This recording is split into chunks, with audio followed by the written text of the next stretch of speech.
Welcome back to Rides and Drives Team Radio. I'm Kaz. I'm here with Harvey, and we are gearing up to head down to Texas this week for the Java House Grand Prix of Arlington. Yes, I'm excited. A brand new track.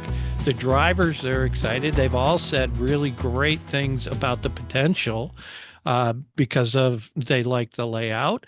So, yeah, we're going to have a lot of fun this week discovering some new things. So I can't wait for them to kick things off. Harvey, you did a lot of looking into the track and thinking about it. What have you noticed that we can be looking forward to this weekend?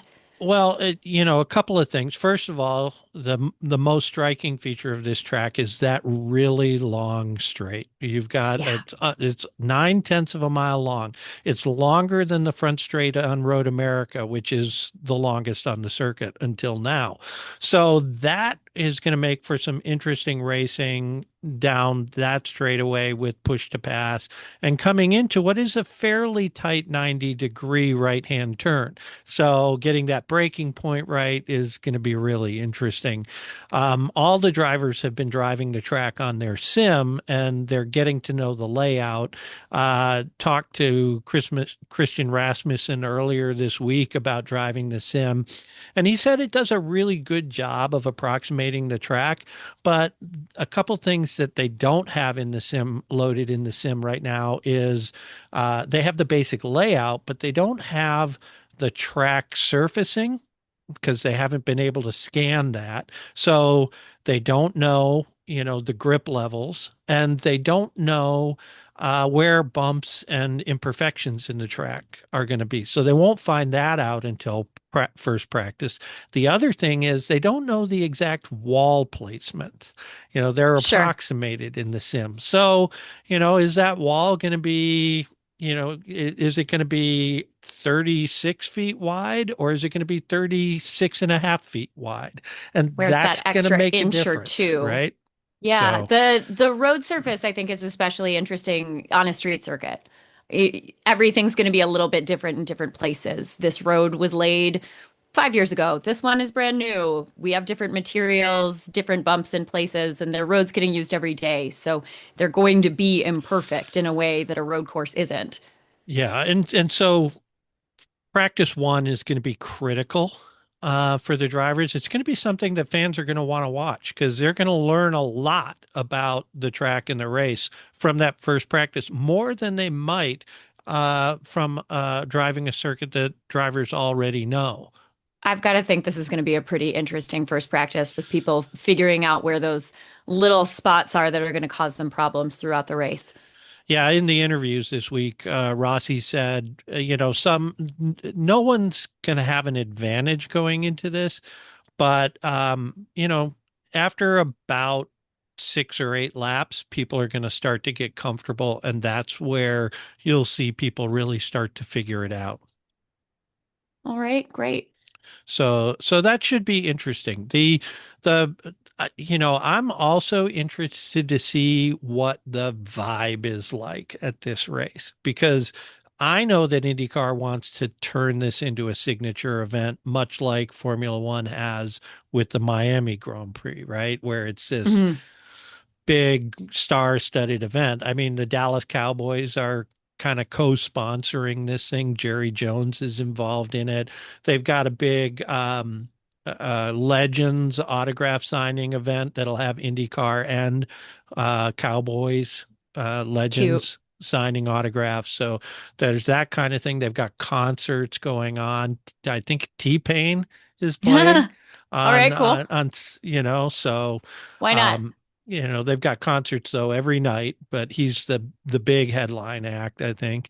And it's just going to be we'll see if this becomes a big huge event and the Dallas Fort Worth area really turns out for it. I mean, there are more than 8 million people that live in that metro area. So there's plenty of people, but I'm a little concerned about ticket sales right now. I went on the website and checked, and you can pretty much buy tickets in every grandstand and every viewing area right now. So I'm I don't know how ticket sales overall are looking for this event. So we'll have to see and check that out. All right. Well, if you're in the Dallas Fort Worth area, please go ahead and pick up a ticket. I think this sounds like it's going to be really great. I think so too, and I think the prices are pretty reasonable for a 3-day general admission ticket. I think is somewhere around $120. Oh, So, for all 3 days together, yeah, yeah. that's a steal. Yeah, I think that's good. And they do have grandstand seats in the high 100s, low 200s, depending on where you are. And then of course they have the super duper club seats that are like $2,000, If you you know. want to be very luxe, go I on think they call ahead. it the horseshoe club. It's around that horseshoe turn. So, Cute. Cute. yeah. I'm sure there's a lot of corporate support down there locally. There's going to be a lot going on with Java House. It's going to be their home Grand Prix. They have changed the livery on Christian Rasmussen's car. Two Java House cars in this race. Yeah, and it's interesting because they talked about that they're really excited to give their sponsor that much more screen time. So it'll be interesting to see whether those ECR cars can perform on a street circuit. I mean, they did Translate great. that They did magic that they found great in on the Phoenix. oval in Phoenix. They didn't do well in St. Pete. And Rossi was really dismissive of that performance. He was like, that has no bearing on what we're going to do this weekend. We know what went wrong. We fixed it. Look for us to be competitive. So, I'm really hoping that that's correct. Coming into this season, I had so much anticipation to see those cars. And I don't think there's a driver more fun to watch than Christian Rasmussen when everything is the way he wants it. He's just so dynamic and exciting. And if you're a sponsor, you've got to be thrilled that your logo's on his car. You know, if he's doing his thing, they're going to show him a lot on TV. You'll be getting some screen time. yeah. The other interesting thing about this track is the pit, right? Yeah, those compressed entry and exit. Yeah. That's going to be really, really interesting to see multiple cars together coming into the pit lane and see how they'll navigate that. Yeah, it's a very tight entry out of turn 14. Basically, you go straight, you make the 90 degree, and if you go straight, you go into the pits. And if you continue around a little further, you go to the front straight.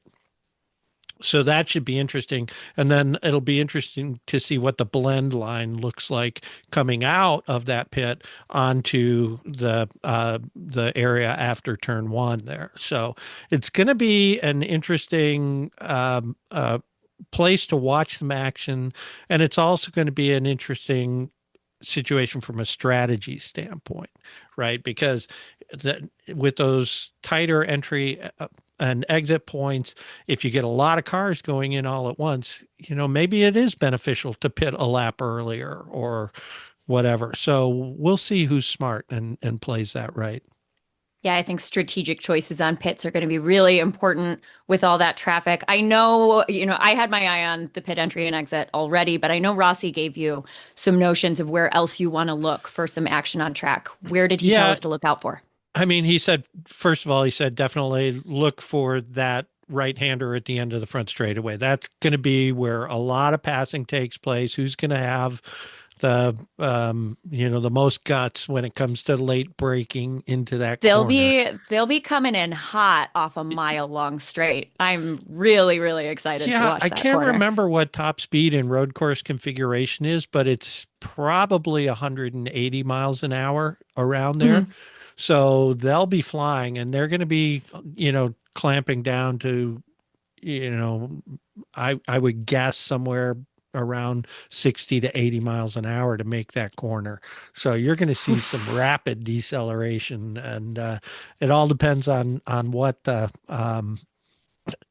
tarmac is like at that point and what the grip level and things like that. So, While we're talking about that straight, we should also let everybody know that they have 200 seconds of push to pass for the race and can deploy up to 20 seconds at a time. So yeah, that's going to you'll be a fun spot. you'll see a lot of it there. I would think that turn probably 12 will have some good passing action going into that before, and even into turn 14 you might see some passing there, especially as tight as that gets, because it's a fairly, that's probably about a half a mile straight leading into that, yeah, 4/10 of a mile leading into that. So you've got, 3 or 4 good passing areas on this. Plus, then it's just interesting that the track is going to wind around the 2 stadiums. The AT&T Stadium for the Cowboys and Globe Life Field for the Rangers. So that's kind of fun. Yeah, it's just it should be a really interesting event for the spectators, for the drivers, and for people watching on TV. I think there's going to be some good action. Let's hope Fox does a better Yeah, job let's this hope week. Fox doesn't beef up the broadcast because I really want to be watching those pits. Please, Yeah, we need to please watch the pits, and show us the pit window. they need to fix the timing tower. I honestly would take just the pit window. I can watch the leaderboard on my phone. It's totally fine. Just Yeah, make sure we're not at ad break during the pit window when we've got all of those cars coming in at the same time in a really compressed space. Please, yeah. Fox, please do it. Do it for us. Well, speaking of Fox, one of the interesting things about this race is they are modifying qualifying for this race. They are. Yeah, so typically on a road course, qualifying is you have the 2 sessions that get you down to the fast 12, right? You got Hmm.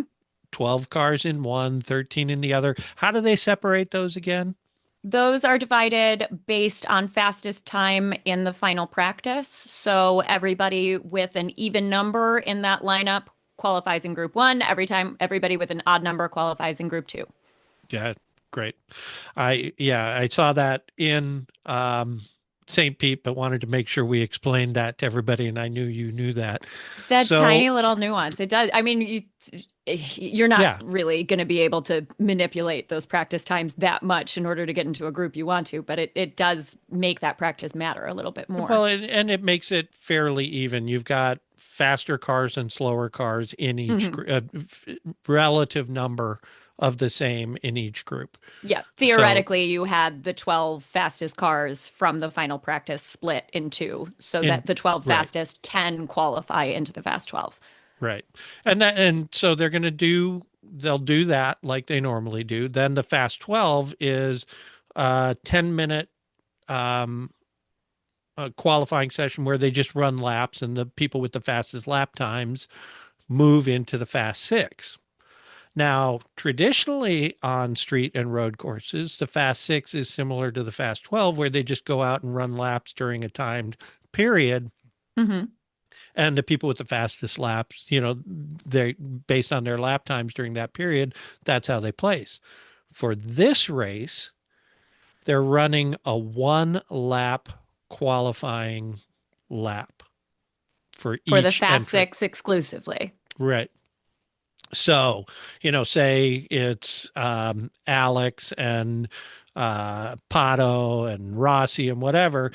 The slowest car will go first and Okay. do 1 lap around the track. And they're using an alternate start finish line. And I don't know where that is on the track, but the timing, they won't have a full warm up lap.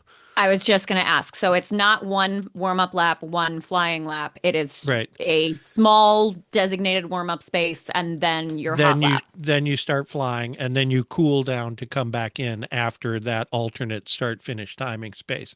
My guess Gotcha. is that alternate timing space is going to be somewhere along the long straight, but I'm not sure. We'll So see. but so what'll happen is now each car will do a lap, and then the next car will be released, and the next car will be released. So only one car will be on the track at a time. The reason I mentioned that Fox said, is the one who suggested this, is now each car gets their own focused time on the track, right? So the camera is going to be on them the whole time.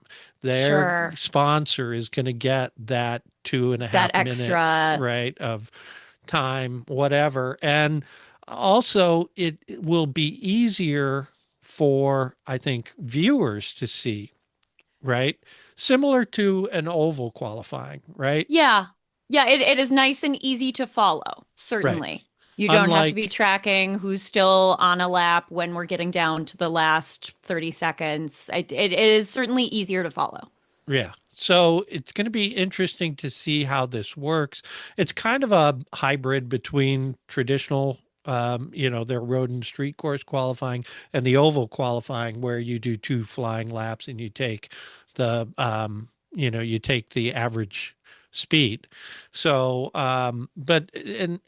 and so it's something they're doing in this race and potentially looking at doing moving forward on these All events. right. So we could see this more, maybe even replacing our current format.